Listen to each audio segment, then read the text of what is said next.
ذات محمد رسول اللہ صلی اللہ تعالی علیہ وسلم نے دنیا میں آ کر وہ زبردست کام انجام دیا ہے کہ جس کو ان پر ایمان لانے والے، ان کے ماننے والے اور ان کے چاہنے والے ہی نہیں بلکہ جو ان کے دشمن ہیں وہ بھی پہچانتے ہیں اور مانتے ہیں کہ اس میں کوئی شک نہیں کہ محمد رسول اللہ صلی اللہ تعالی وسلم نے عالم کی کام پر رکھ دی ہے اور دنیا کے اندر ایک بڑا زبردست انقلاب ہے جو پیدا فرما دیا۔ کیا ہے وہ انقلاب اور کس طریقے سے وہ انقلاب پیدا ہوا؟ مختلف پہلو ہے اس انقلاب۔ ایک پہلو پر اس وقت گفتگو کرتا ہوں اور ایک پہلو صرف آپ کے سامنے لاتا ہوں کہ عالم کائنات کے اندر اس وقت جب کہ سرکار دو عالم صلی اللہ علیہ وسلم اس دنیا پر تشریف لا رہے ہیں اور پیدا ہو رہے ہیں، اس کی حالت کا اندازہ کیجیے تو آپ کو معلوم ہو جائے گا اور اس وقت آپ قدر کر سکیں گے اس بات کی کہ رسول علیہ الصلوۃ والتسلیمات نے دنیا میں تشریف لا کر کام کیا انجام دیا۔ دنیا کی کیفیت یہ تھی عام طور سے تمام انسانوں کی، ایک ملک نہیں بلکہ سارے ملکوں کی کیفیت یہ تھی کہ وہ خود اپنے آپ کو بھی نہیں جانتے تھے کہ ہم ہیں کون اور ہم کس لیے پیدا ہوئے۔ ہمیں یہی پتہ نہیں تھا کہ ہم کون ہیں اور کیوں بنے اور ہمیں دنیا میں کرنا کیا۔ دیوانوں کی طرح، بے عقلوں کی طرح کسی کی کیفیت یہ تھی کہ پتھروں کی پوجا کر رہا ہے، اگر کسی مقام کے اوپر اس کو ٹھوکر لگی اور اس کو چوٹ لگی وہ یہ ڈر گیا کہ یہاں ضرور کوئی ایویل اسپرٹ ہوگی، کوئی بھوت ہوگا جس نے مجھ کو گرایا ہے، لہٰذا یہاں پھول چڑھا دیا کروں اور یہاں تھوڑا سا سنڈل لگا دیا کروں۔ وہیں ایک بت بنا کر رکھ دیا گیا، وہیں ایک پتھر کو رکھ دیا گیا نشانی کے طور پر۔ سورج سے شعاعیں آ رہی ہیں تو سوچا کہ سورج ہماری خدمت کر رہا ہے، سورج سے ہم فائدہ پا رہے ہیں، اس کو خوش کرنے کے لیے لاؤ اس کے سامنے ہاتھ جوڑو اور منت کرو۔ چاند کی روشنی ہم پا رہے ہیں، اگر چاند کی روشنی ہمیں نہ ملے تو ہم محروم ہو جائیں بہت سی نعمتوں سے، لاؤ چاند کے سامنے سر جھکا دیں۔ کوئی ستاروں کے سامنے سر جھکا رہا ہے، کوئی چاند کے سامنے سر جھکا رہا ہے، کسی نے اس سے بھی زیادہ ذلیل صورت اختیار کی، اس نے سوچا کہ پیپل کی چھاں میں، پیپل کے سائے میں ہم بیٹھا کرتے ہیں، لہذا پیپل کو بھی دیوتا قرار دے دو، اس کی بھی پوجا کر لیا کرو، اس کو بھی خوش رکھنے کی کوشش کرو۔ گائے نے انہیں دودھ پلایا تو سوچا کہ گو ماتا کا دودھ ملتا ہے، میاں تو ہماری یہ ہے، لاؤ اس اماں کو بھی خوش کرو اور اس کی بھی خوشامد کرو، اس کی بھی پوجا کرو۔ اس کی پوجا یہاں تک کرنی شروع کی کہ اس کے پیشاب کو بھی پینا شروع کر دیا اور اس کے پاخانے کو بھی کھانا شروع کر دیا۔ ہندوستان کے اندر میرے ہندوستانی بھائی یہ تماشا دیکھتے ہوں، بارہ جب دنیا کی کیفیت یہ ہے کہ ایک طرف اعتقادی نقطۂ نظر سے مجھے یہ پتہ ہی نہیں ہے کہ ہمارا پیدا کرنے والا کون ہے اور وہ ہستی کون سی ہستی ہے جس کے سامنے ہم کو سر جھکانا چاہیے۔ جب دنیا والوں کو یہی خبر نہیں ہے کہ ماں کسے کہتے ہیں، باپ کسے کہتے ہیں، بھائی کسے کہتے ہیں، یعنی ماں کا کیا حق ہے، بھائی کا کیا حق ہے، باپ کا کیا حق ہے، ہمیں ان کے ساتھ کس طرح پیش آنا چاہیے۔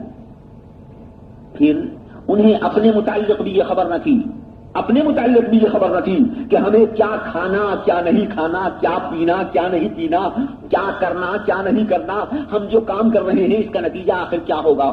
جب دنیا اس قدر اندھیرے میں پڑی ہوئی ہے کہ کوئی ہادی، کوئی رہبر، کوئی بتانے والا پردہ عالم کے اوپر نہیں ہے کہ دنیا کے انسانوں کو یہ بتا دے کہ تم کون ہو، تمہیں کیا کرنا، یہ ایک سوال تھا ہر ایک کے سامنے۔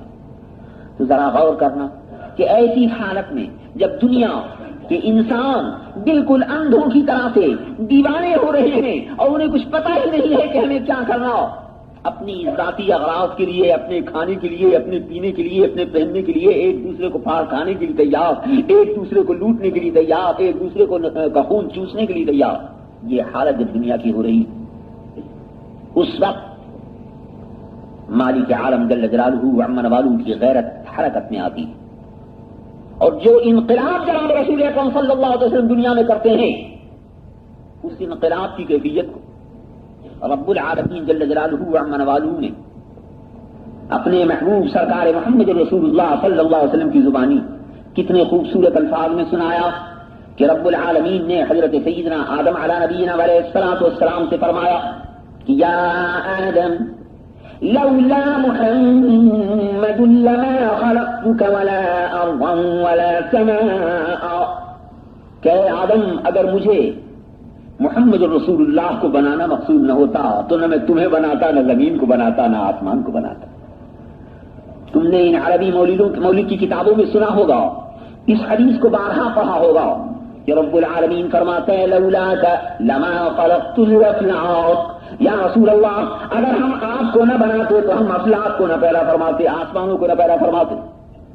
آسمان بنے، زمین بنی، آدم بنے اور بنی آدم بنے، اور ان کا بنانے والا کہتا ہے کہ یا محمد صلی اللہ تعالی علیہ وسلم اگر آپ کا بنانا ہمیں مقصود نہ ہوتا تو ہم کسی چیز کو پیدا نہ فرماتے۔ یہ ایک ایسی چیز ہے جو اعتقادی نقطۂ نظر سے آپ میں سے جو ایمان رکھتے ہیں وہ فوراً مان لیں گے کہ ہاں جو اللہ نے کہا سچ اور جو رسول صلی اللہ علیہ وسلم نے فرمایا وہ بجا۔ لیکن ہمارے یہاں اس قسم کے اندھے اعتقاد کی تعلیم دی نہیں گئی۔ یہ عیسائیوں کو مبارک ہو کہ وہ دنیا سے کہے جائیں کہ بس جو یوحنا نے کہہ دیا مان لو، جو سینٹ ڈیوک نے کہہ دیا، لوقا نے کہہ دیا وہ مان لو، حالانکہ کوئی ثبوت اس بات کا کہ لوقا جو کہہ رہا ہے وہ سچ ہے، یوحنا جو کہہ رہا ہے وہ سچ ہے، اور یا یہ بھی کم سے کم کہ جو الفاظ یوحنا اور لوقا نقل کر رہے ہیں وہ الفاظ جناب مسیح علیہ نبینا علیہ الصلوۃ والسلام کے۔ پھر یہ بھی دیکھنا ہے کہ وہ کلمات جو مسیح علیہ السلام کی زبان سے نکلے ان کلمات کو کسی نے محفوظ بھی رکھا ہے نہیں رکھا۔ یہاں میرے آقا میرے مولا محمد رسول اللہ صلی اللہ علیہ وسلم کے لائے ہوئے دین میں جہاں آپ نے اور انقلاب فرمائے ہیں دنیا کے اندر، ایک زبردست انقلاب یہ بھی فرمایا کہ جو چیز بھی پیش کی جاتی ہے عقل کی کسوٹی پر اسے پرکھ کر دیکھ لو۔ ممکن ہے کہ آپ کسی مولوی صاحب سے پوچھیں اسی حدیث کو کہ صاحب لولا لما خلقت الافلاق، آپ پڑھتے ہیں سناتے ہیں ہم کو مولوی شریف میں کہ یا رسول اللہ اگر آپ کو پیدا کرنا مقصود نہ ہوتا تو ہم افلاق کو پیدا نہ فرماتے۔ بھلا ہی کوئی بات نہیں، ہماری تو سمجھ میں نہیں آتا۔ تو ممکن ہے کہ مولوی صاحب آپ سے یوں فرما دیں کہ بس جی حضور نے فرمایا ہے ایمان لاؤ اس پر، کوئی شک نہیں ان کا فرمانا صحیح آپ، لیکن آپ کا پوچھنا بھی بجا۔ مجھے اس موقع پر ایک چھوٹا سا قصہ یاد آ گیا۔ میرا ایک دوست تھا، ملنے والا دوست تو کہاں ملتا ہے، دنیا میں ملتا ہی نہیں دوست۔ ایک ملنے والا تھا میرا جو اسکول میں میرے ساتھ پڑھتا تھا، میں نے اور اس نے میٹرک ساتھ پاس کیا۔ میں میرٹھ کالج میں چلا گیا، وہ علی گڑھ میں رہے، اور اس کے بعد علی گڑھ سے ڈگری لے کر وہ جرمن پہنچے اور بڑے زبردست آرٹ کے انجینئر بنے۔ وہیں انہوں نے شادی بھی کی، بہت دنوں تک انجینئرنگ کی پریکٹس بھی کرتے رہے۔ 20-22 برس کے بعد بمبئی کے اسٹیشن کے اوپر جس کمپارٹمنٹ میں میری سیٹ ریزرو ہے، مجھے تو لوگ چھوڑنے کے لیے آئے ہیں، میں ان سے ملاقاتیں کر رہا ہوں، میں نے دیکھا ایک صاحب بہادر ہیٹ لگائے ہوئے اس کمرے کے اندر اس کمپارٹمنٹ میں جا رہے ہیں۔ میں نے پشت دیکھی ان کی اور پہچانا کہ ہو نہ ہو یہ ہمارا پرانا ملنے والا ساتھی علی اختر معلوم ہوتا ہے۔ جب لوگوں سے مسافر کر چکا ریل چھوٹنے لگی، میں کمپارٹمنٹ میں داخل ہوتا ہوں۔ ابھی تو میں منہ کیے ہوئے باہر کی طرف کو لوگوں ہی کے سلام لے رہا تھا، جب گاڑی آگے نکل گئی پلیٹ فارم سے تب میں نے منہ پھیرا اور اپنی صورت دیکھتا ہوں، میں نے کہا مسٹر علی اختر، او مولانا، مل گئے دونوں۔ پہلی ملاقات ہو رہی ہے 20-22 برس کے بعد۔ مجھ سے پوچھتے ہیں کہیے مولانا مزاج اچھے ہیں، کیا کر رہے ہیں، کیا کرتے ہیں آج کل؟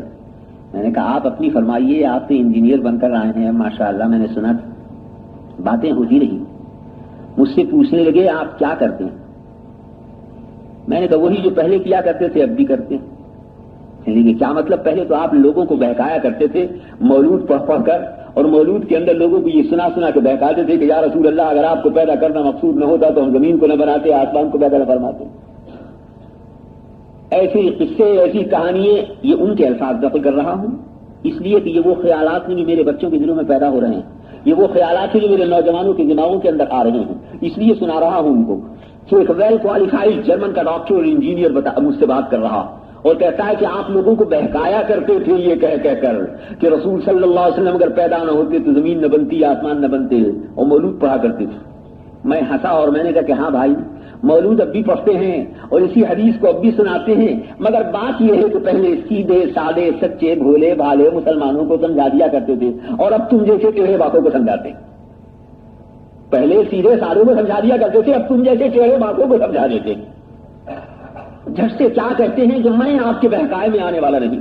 میں نے کہا دیکھا جائے گا آتے ہو یا نہیں آتے ہو، یہ تو بعد میں دیکھا جائے گا، پہلے یہ بتاؤ انجینئرنگ کی ڈگری لے کر آئے ہو، اب دعوت کب کھلاؤ گے ہمیں؟ جب آپ کا دل چاہے سہارنپور آئیے، دعوت کھائیے، ہم نے کہا مگر ایک شرط ہے دعوت میں ہماری کہ جو کھانا بھی کھلانا ہو پکا پکایا کھانا ہمارے پاس بھیج دینا، ہم کھائیں گے، یہ نہیں کہ تم کچا راشن بھیج دو۔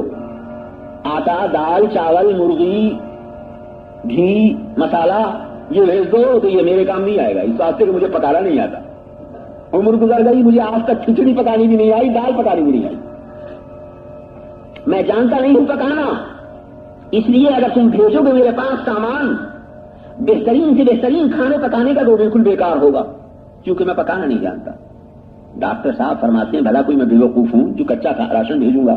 ارے بھائی پکی پکائی بریانی کھلائیں گے تمہیں، متنجن کھلائیں گے، یہ کھلائیں گے، وہ کھلائیں گے۔ میں نے کہا مجھے تو صرف یہ بات کہنی تھی کہ اگر کچا راشن بھیج دیا تو میرے لیے بیکار ہوگا۔ ڈاکٹر صاحب باوجود اس کے کہ جرمنی سے پڑھ کر رہے ہیں مگر ابھی دماغ نہیں پہنچ سکا جہاں ملا عبدالرحیم کا دماغ پہنچ گیا۔ میں نے کہا قصہ سنائے میاں آپ کو، ایک مرتبہ ایسٹ افریقہ کے اندر ایک علاقے میں نے اپنے کچھ آدمیوں کو بھیجا تبلیغ کرنے کے واسطے۔ ایسٹ افریقہ کے علاقے میں کچھ مبلغین کو ہم نے بھیجا جو وہاں جا کر مولود پڑھتے تھے، تقبہ جاتے تھے، ذکر الہی کرتے تھے اور ان ننگوں کو اپنے حلقے میں لانے کے واسطے کچھ تدبیریں کر رہے تھے۔ جب مجھے اطلاع ملی کہ فلاں مقام کے اوپر کچھ لوگ مسلمان ہونے والے ہیں تو ہمارے چند سیٹھ دوستوں نے 50-60 کے قریب جوڑے کرتے پاجامے، کوٹ پتلون، ٹوپی، اوڑھنیاں لڑکیوں کے واسطے، عورتوں کے واسطے یہ کچھ بنوا دیے۔ کچھ خاص تعداد تھی لوگوں کی، ان کو مسلمان کرنے کے لیے جب ہم وہاں پہنچے تو میں تو زبان نہیں جانتا، مترجم میرے ساتھ تھے اور وہ کپڑے ہم نے کھول کر رکھ دیے۔ تو ہم مزے کی بات تم کو یہ سناتے ہیں کہ وہ ننگے جو وہاں اس علاقے کے اندر بالکل ننگ دھڑنگ رہتے تھے، یوگنڈا کے علاقے میں، انہوں نے چاروں طرف سے ہم کو گھیر لیا۔ ٹوپیاں جو رکھی ہیں، کوئی ٹوپی اٹھا کر ناف کے نیچے رکھتا، کوئی کرتے کو اٹھاتا ہے، پاجامے کو اٹھاتا ہے اور سر کے اوپر ڈالتا ہے، ازار کو اٹھاتا ہے اور سر کے اوپر ڈالتا ہے، کوئی قمیض کو اٹھاتا ہے اور کمر سے باندھتا ہے، اور وہ سب کھیل رہے ہیں۔ وہ ہنستے رہے ہمارے ڈاکٹر صاحب۔ ہم نے کہا جب ان کو سب کو ہم نے نہلوا لیا اس کے بعد ہم نے ان کے جوڑے تقسیم کیے اور اب ہم نے ان کو بتایا کہ دیکھو پاجامہ کیسے پہنا کرتے ہیں، کرتا کیسے پہنا کرتے ہیں، قمیض کیسے پہنتے ہیں، ٹوپی کس طرح اوڑھتے ہیں۔ عورتوں کے سر کے اوپر ہم نے دوپٹی اور اوڑھنی کو ان کو اوڑھا کر دکھایا کہ دیکھو اس طرح سے اوڑھا کرتے ہیں، اس طرح سے سر کو ڈھکا کرتے ہیں۔ جب ہم نے تمام چیزیں ان کو سکھائیں تب ان کی سمجھ میں آیا۔ اگر ہم نہ سکھاتے تو بتاؤ کہ یہ کپڑے ان کے لیے بیکار تھے یا نہیں تھے؟ ڈاکٹر صاحب نے فرمایا کہ ہاں بے شک بالکل بیکار، جب تک کوئی سکھانے والا نہ ہو۔ میں نے کہا اب تمہارے سمجھ میں حدیث کے معنی آئے یا نہیں آئے؟ اگر نہیں آئے تو اب سمجھ لو کہ زمین بھی بیکار تھی، آسمان بھی بیکار تھا، سورج بھی بیکار تھا، چاند بھی بیکار تھا، کھانا بھی بیکار تھا، پہننا بھی بیکار تھا، ساری نعمتیں خدا کی بالکل بیکار تھی۔ اگر کوئی یہ بتانے والا نہ آئے کہ ان نعمتوں کو کس طریقے سے استعمال کرنا چاہیے، محمد رسول اللہ صلی اللہ علیہ وسلم آئے دنیا کے پردے کے اوپر تاکہ دنیا والوں کو یہ بتائیں کہ ان نعمتوں کو کس طریقے سے استعمال کرو۔ اسی لیے بنانے والا کہتا ہے کہ اگر کوئی انجینئر نہ ہوتا یہ سکھانے والا کہ اس مشین کو کس طرح سے چلایا جائے تو مشین کا بنانا بیکار تھا، مشین کا بنانا بیکار تھا اگر کوئی انجینئر سکھانے والا نہ ہوتا۔